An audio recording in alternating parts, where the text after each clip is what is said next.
Sa ibang balita tayo mga kabrigada, si Police Major General Nicolas Torre III itinalaga bilang PNP Chief dahil sa galing at kakayahan at hindi bilang reward ayon yan kay outgoing PNP Chief Romel Francisco Marbil.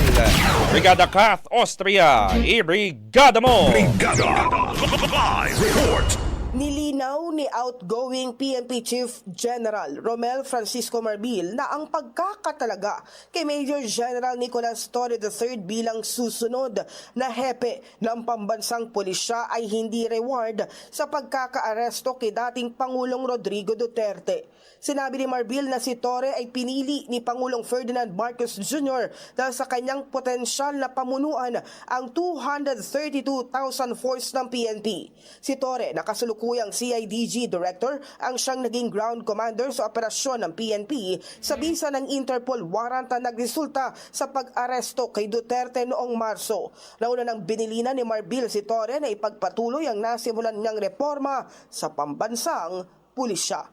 In the heart of changing lives, ako si Brigada Kath Austria ng 105.1 Brigada News sa Manila, the Music and News Authority. Ang bahaging ito ay hatid sa atin ng Fast Relax.